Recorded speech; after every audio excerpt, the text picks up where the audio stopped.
This is Vargas, recording live from the Vargas Vault, sporting my Legend of Zelda shades that I picked up a while ago. Felt, in the mood to feel legendary, so why not? But I'm back with a pickup video. It's been 2 weeks since, because it's 2 weeks worth of stuff from Movie Freak Bazaar, so that's how I measure my pickups now. Haven't gone back to the comic book store. But thankfully not that many comic books have come out since I have cut down on a couple of series, and even more is going to happen. I'm only picking up like a book, and this week I picked up 2 books, one regular price and one of those dollar books, so yeah, it's kind of disappointing, but that's how things have to happen. But like I said, I picked up some stuff from Movie Freak Bazaar, and picked up some stuff from Flea Market, so let's get started. First off, picked up a couple of wrestling magazines, picked up a couple of recent issues of Box and Lucha. This magazine that I've been hunting for. I mentioned this before. I've been hunting for this particular magazine for a while, but none of the newsstands carried it. Yes, here in Mexico we actually do still have newsstands. Downtown there are actually like literally one every corner. Some have different magazines than others. All of them sell newspapers. It's just the diversity of the magazines that differ.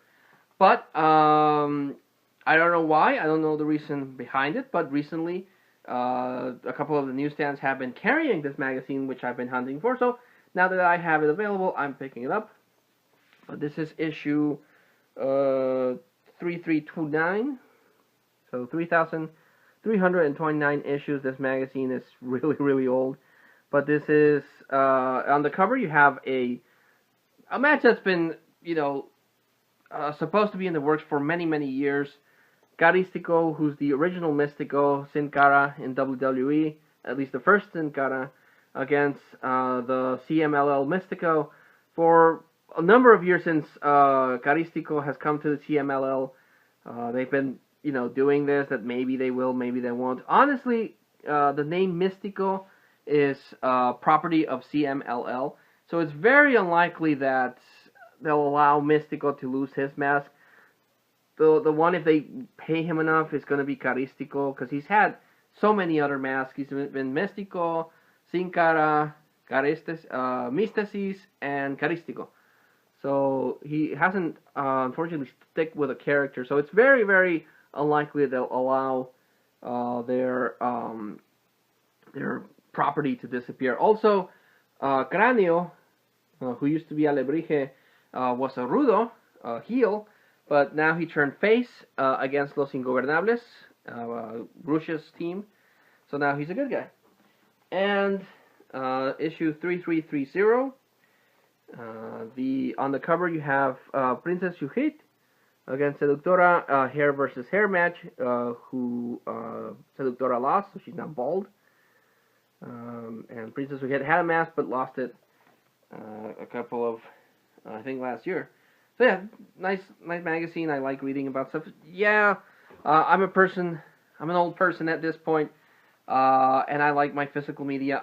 I can, of course, I watch the results when I'm watching the events each Friday, Monday, and Tuesday. So I know what happens beforehand, but I like still reading about wrestling stuff throughout Mexico, which I don't get to see, or I don't want to research online. It's just it's great to have the access of the internet, and be able to at any point, like, I want to know what's happening in AAA, so I'll Google it and boom. But I'm not that kind of guy, and if you follow my channel, I'm more of a physical media kind of guy. So that magazine is great. I actually do wish that WWE still published their magazine. For Movie Freak, I picked up a soundtrack. A very kick-ass soundtrack, in my opinion. Picked up the soundtrack for Saturday Night Fever, the John Travolta movie, with the Bee Gees and some other artists. But of course, the main ones are the Bee Gees. Great soundtrack, very 70s, of course. I just really like the soundtrack for Saturday Night Fever. Just fun little soundtrack, and it'll go great with my movie CD collection. Now, I've been hunting for wrestling stuff for a very long time. Something that I've been missing in my collection are wrestling CD soundtracks. WWE released a couple of them where they had the entrance music for the wrestlers, as well as different variations on them. I have 4 wrestling CDs in my bookshelf. That's why I'm looking over there. But I was very fortunate to find some more. So I picked up Theme Addict WWE The Music Volume 6.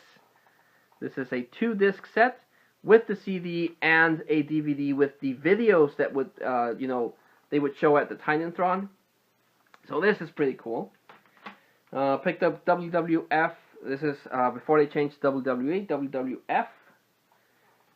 Because in Volume 6 they changed to WWE. So this is still WWF with The Rock and Pi. And this is Volume 5. This one has The Game by The Game, which is the entrance music for Triple H, performed by Motorhead, and that is very cool. Then I have WWF, still WWF, Forcible Entry, where they got, much like the hip-hop version, they got different type of bands to do the entrance music for their wrestlers. They have Drowning Pool's version of The Game, Kid Rock for Legs, the Stacy Keibler theme, Creed, Young Grow Old, Disturbed, Glass Shatters. They did the for a while there. They did the entrance music for Stone Cold Steve Austin, and I really like that version of Stone Cold Steve Austin's song. They have Limp Bizkit playing the Rollin' song for The Undertaker. Rob Zombie, Never Gonna Stop, which for a time was Edge's theme. Beautiful People, which was the intro music for SmackDown. So Saliva turned the table for the Dudley Boys. Just a really good newer version of the sound of the entrance music. And also was able to find a WCW one, which was surprising because I didn't even know they released a CD for WCW. But this is WCW Mayhem the Music. This one also has a lot of really cool songs. It has Insane Clown Posse, Slayer, Megadeth. It also has Kid Rock. It has Metallica playing Seek and Destroy Live, which is amazing for me because I love Metallica. Who else has got? And a whole bunch of themes for the wrestlers for WCW. So really cool. And this is an alternate cover because there's apparently a Goldberg cover, which is the one that was released, and the Sting one is an alternate cover. So I got the alternate cover. Also, I like Evanescence, even though now they're not as popular. They're really popular, and I really like the music. I was able to find Evanescence Anywhere But Home, which is a live tour CD that they released, along with DVD. So it has the CD and the DVD of the live tour, and that's awesome. And also picked up the single of Going Under, which is a CD that just has 2 versions of the song, but also has sharp heart-shaped box in live acoustic and the video for Going Under. So really cool, in my opinion. And I just dropped it. I hope it didn't break. On to the movies. I'm a huge Bill Murray fan. Love Bill Murray. So I picked up St. Vincent. I'm honestly genuinely ashamed it took me this long to pick it up, because it's got some Oscar buzz. I love Bill Murray. He's such a cool actor. So I've been wanting to add this to the collection. This one gets a lot of grief, rightly so. It's not a good movie, and it's not Shyamalan's fault. It's more because of other problems. But I picked up After Earth, which was probably the lowest point Shyamalan ever got, because after this he released The Visit, which was a very cool parody on the found footage genre. And then he released Split, which I haven't seen, but I've heard it's amazing. And it's going to lead to a crossover between Unbreakable, and Unbreakable was amazing. So yeah, this is his lowest point, but I collect for actors and directors, so I like to get everything for everyone. So I had to get After Earth for my Shyamalan collection, but I still need to get Split and watch that thing. Picked up the 2-disc extended edition of Angels and Demons. He always brings the theatrical, and the theatrical is the only one I've ever seen, in the wild. But I've been holding out for the extended one, and this is it. And it's a 2-disc set, so it's pretty cool. A lot of people don't like the Da Vinci Code and Angels and Demons. I've actually read both books. The books do differ. The movies do differ from the books, but they're not that bad. They're enjoyable. But I haven't seen Inferno, but I've heard that one's really bad. Picked up Robotech: The Macro Saga Volume 4, Homecoming.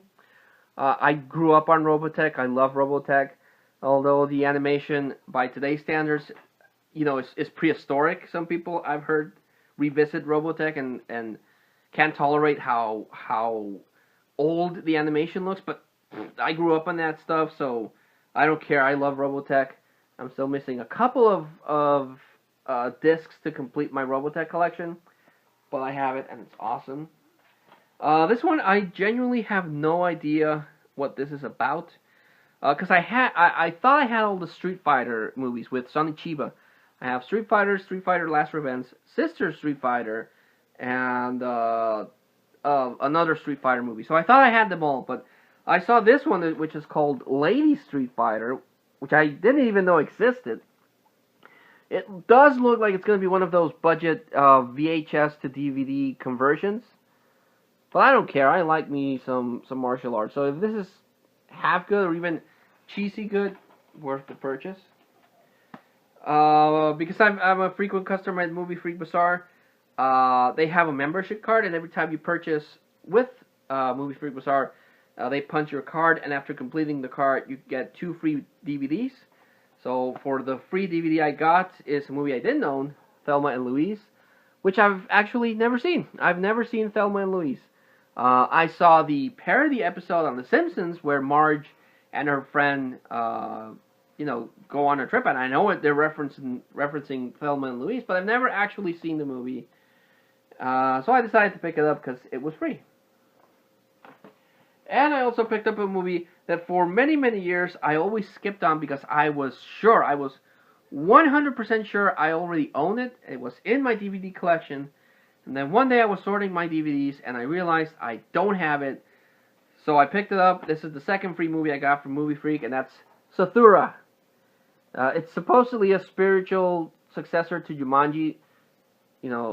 A new adventure in the world of Jumanji. It doesn't really have any reference to Jumanji, except that it's a board game that comes to life and, kids have to finish playing it. But I liked it. I genuinely do like Sathura. I never picked it up because I was 100% sure I owned it already, and it turns out I didn't, so free movie, and I picked it up, so score. For my daughter, I picked up the first volume of Jake and the Pirates of, what was it called? Jake and the Neverland Pirates, which is this little cartoon based in the world of Neverland. I already picked one of the CDs where they cross over with Peter Pan, because Captain Hook is the main bad guy. But she started watching this series a bit more, so I decided to pick it up because it's the full volume. The first volume with a couple of episodes, 3 bonus episodes, and a CD of the series, so why not? Double dipped on this one because I already own it, but Movie Freak Bazaar had the 2-disc special edition of Bullet with Steve McQueen. A great movie. The car chase scene on this is amazing. So now I own 2 copies of Bullet. I'll probably get rid of one and keep the 2-disc. But yeah, 2-disc. Why not? This one I started watching it on TV one day late night, and it's one of those biopics. But I picked up Wild, which is the biopic for Oscar Wilde. Well, I think that's Oscar Wilde. Yes, Oscar Wilde. Was this a playwright that turned out he was gay. But what I got to saw, he went through a lot, and I don't like biopics because I don't go to the movies to see people suffer. I go to the movies. I see suffering all over the place. I see suffering in the news. I see suffering on Facebook. I see suffering in real life. I go to the movies to escape suffering. I don't want to see people suffer. So I tend not to buy biopics, but this one looked really interesting, and I want to finish it. So, and I've never seen it on DVD. I've never seen it at Walmart. I've never seen it at Target. I've never seen it in Blu-ray.